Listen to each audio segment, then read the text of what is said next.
Mm-hmm. And out of nowhere, he's got the old magic back. Like a guitar buzzing, as Larry would say. He plays Or chainsaw buzzing. What was I thinking? Like chainsaw buzzing. Chainsaw buzzing. He plays guitar like Eric Clapton, both hands. Yeah. Anyway, so yeah, he's shredding on the guitar. He's got the lights on his chest are glowing up. Is Eric Clapton famous for doing that? Playing guitar with both hands. Oh, I guess I didn't know what you mean. But yeah, you got to use both hands to play guitar. Yeah, that's one of my old jokes. Oh. Good one. Yeah. So there he is. He's shredding, and he makes the phone call. He says, "Listen, like, Mac, I'm back in the saddle again. Get over. Let's start working on our next project." And but and then like 1 minute later, he can't maintain. Yeah, his hand goes crooked again, and like in the shadow, it looks like it's just like really broken. Yeah, like all his fingers are like bending ways they shouldn't bend. Yeah, they're all backwards and weird. And oh yeah, I just noticed the shadow. Anyway, but like this bothered me. Again, there's just sort of these like moments that are just like, what? So earlier in when he got back from the doctor's office, he smashed his television with his bottle of liquor, and the shards of the television are all over his living room, and he makes a sculpture out of them. Okay, this was actually one of my favorite moments. How so? Okay, so it totally caught me off guard. Like, I was not expecting it at all. Like, kind of the regular plot of, like, okay, he's a musician, makes a deal with the devil to play good music again. That I've kind of heard before. But now it's like, oh, his hands are, like, powerful in every kind of way. Like, it totally opened up the doors of, like, the potential for the story. Because, like, if he can be a sculptor, then there's probably other things he can do with his hands with these different dials. And, like, now he has, like... Oh, wow, I just got all this that. Cool ability. And, so it told, like, and I wasn't expecting it at all because it's just, like, one page. Like, I wasn't expecting this hand to break again. I thought it was just going to be good. And then one page later, it's broken. And then the next page, it's fixed in a way I never would have expected. So I thought that was really cool. So each turn of the dial, you get something new with your hands. That's pretty cool.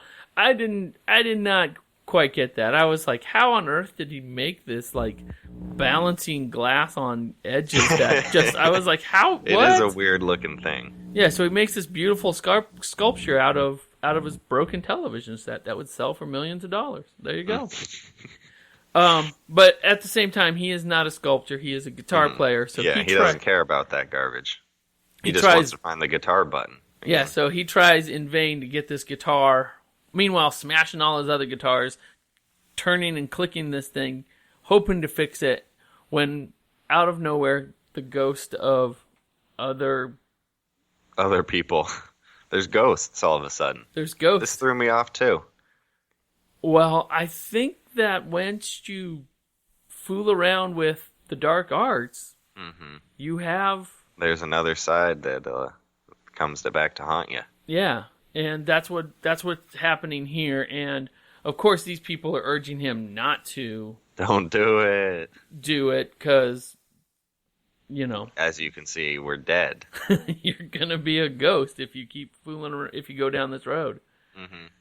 And I did think that was interesting. Like, usually when you make a deal like this, where it's like, you know, you're giving something up to get something good. And he didn't really know what, like, he was getting into, which is the good for me as a reader, because then I get to figure it out this way with a ghost surprising me all of a sudden, being on the next page. But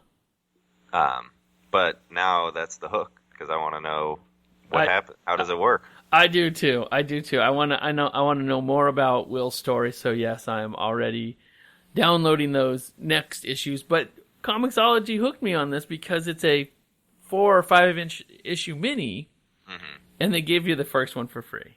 Yeah, it's just chasing. They know how you work. They know how I work for sure. But it's worth it, because maybe you would have gotten them all anyway. Now you got one free. Right. Now, tell me... And all of our listeners get to read along with us. Yeah, read along with us. Get those next issues, and we'll talk about it later. James, what did you think about this art? I wish it was all the art on the cover. Yes. Because the art on the cover was so cool. It's got like this this Who logo, like the Target logo, where it's red and white, and it shades the main character in different ways, so you could see like they're like a blue character, and they're like playing the like guitar like a kind of like how we playing it low like a bass, and they're I'm not doing a great job here, Larry. Help me out.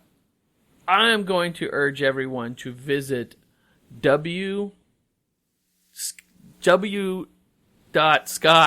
Forbes website and check out his style. He has this like, it looks so light and bright, like it's brightly lit. Yeah, bright and light. Yeah, it's just like, and there's this our main but not character. Like a light bright. Yeah, there's our main character on the stage. Hands are working great, and boy, but you know what? He has a look of worry on his face too. Mm-hmm. This was done by a painter, and that's what W.Scott Forbes is. When you visit his website, he is a painter. I just got onto this page. He's awesome. Yeah, he does. So you can see why they would use him. In fact, I want to read some of these books, and I think they mijust be covers. Yeah, Familiar? I want to read this now. Look at that cover. He does have some great cover work, and I just think his paintings look great, and so yeah, so check out his. But the interiors are maybe. Well, if it was Art Walk Day, we would have. Oh, we would. We would definitely spend some time in his gallery. He really does have like that painter's hand. He's got a almost a I just escaped like a impressionist looking, like, you know, just big dabs of paint. But man, this Green Arrow cover he did is awesome. He did a great Doctor Strange. Oh, I'm looking at the covers now. Hold on, I gotta get back to that page. Yeah, sorry guys, I'm getting distracted by beauty. By beauty. But these are great. Yeah, that Green Arrow one is pretty cool. Anyway, but he unfortunately does not do the interiors here. The interiors are done, and I think this is very workmanlike. Renzo Podesta, and they're not finished drawings. That's what I had a problem with. They are almost sketches of layout, and it's serviceable. There's no real pages or even a lot of panels that stand out. I mean, like the one I noticed of the shadow of the hand all crumpled. I thought that was like one of the better panels, but like Larry didn't even really notice it. Right. Well, the one that stands out is him, like when he gets the power and is able to play the guitar again. But even there, it's very, it's very quick. And then he does this, and he lays all of this over a digital background. Mm-hmm. And I don't know if the two play well together. I mean, it gives the book a dark feel, but it kind of gives it like I played whatever the Rockstar Guitar Hero or band, whatever the band one was. Uh-huh. And it kind of reminded me of like the animation in the story part of that. Yeah. But not like that game isn't known for its story and animation. Well, I really think the story is the strong is the standout here, and the art is for sure is gonna get us through the story. But we're not gonna. It's serviceable. It is serviceable. Yeah. You can tell what's going on, except for I had to look twice at his feet. I wish they spent a little more time on the details of, like, you know, the knob thing in his chest and you know, his hair is just. It almost seems too easy for this artist. You know, like he's just like, that's how I draw hair. Yep. All right. So I'm definitely on board for issue 2. Oh, and the cover of issue 2. Did you see the cover of issue 2? Again, no, by I didn't look over at it yet. W.Scott Forbes. The cover is a play on that old. Is it Jack Johnson? Not Jack. Who's the? Jack Johnson. Robert Johnson. It's a Johnson. It's a play on the Robert Johnson. Bobby Johnson. Robert Johnson cover where he's got the old guitar. Only doesn't have a cigarette in his mouth. I wonder if this is he totally could be this could be a Who album cover. Oh yeah. Because when did the drummer die from the Who? Oh, I'm gonna look it up on. He could have been 27, but it looks more like either Pete Townsend or Entwistle. So there's a whole 27 Club Wikipedia page, and some of the standouts are pretty. Right there's Robert Johnson, August 16th, 1938. Poison, Strychnine, blues singer and musician who recorded a very influential set of 29 songs. There's Jimi Hendrix. We were talking Jimi Hendrix or Jim Morrison, who we like better. I like Jim Morrison because my name is, as we've mentioned before, James Fitzmaurice or Jim Morris' son. But I also love Otis Redding, and he doesn't get enough respect out there. So Otis Redding? Is he part of the 27 Club? Let me see if he is. I don't see him on the Wikipedia page. Man, that Wikipedia page needs to step up their game. Yeah, he was born in the. How did they miss him? And he died in 67. Born in September, died in December. Here's a big one: Brian Jones, founder of rock and roll band. Oh no, wait, Rolling is that 26? Stones. Did I do the math wrong? I don't think he did. Jim Morrison. Yeah, it must be 26. Darn it. This one was big too. This one, Ron Pigpen McKinnon from the Grateful Dead. He was a founding member of the Grateful Dead. Man. And then it's a curse. Mia Zapata, lead singer of the Gits. Ooh, I'm out of my circle on that one. Well, that one was big because that was 1993, right after I moved to Seattle. Ah. And she was local. Yeah. Anyhow, it's a little. So Jimi Hendrix is the best because he was Seattle. Yeah, and Amy Winehouse. Oh, also. And Nirvana and Kurt Cobain. Kurt Cobain. Seattle represent. Yep. Anyhow, this is kind of a freaky list to be looking down. Makes you feel old, Larry. Makes me feel young. It makes me feel old too, I guess. Anyhow, what do we got next week, Larry? Wait, I was going to give it to my number. Oh, yeah. Number 7, right after the 13th Artifact, right above Revival. So pretty good. Actually, really good.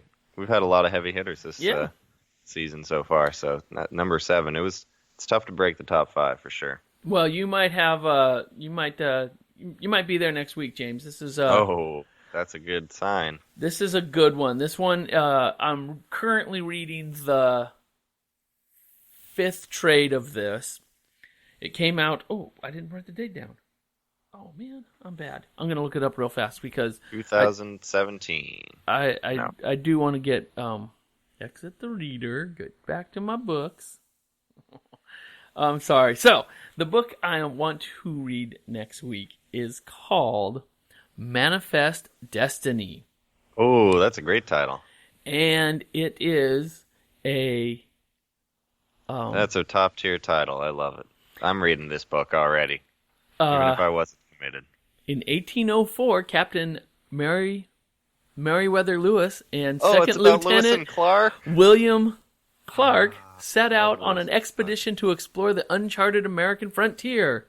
Now, this is not... Well, I love to think that the monsters that they encounter, because they're going to run into monsters in uncharted territory. Oh, man, I'm so excited for this concept.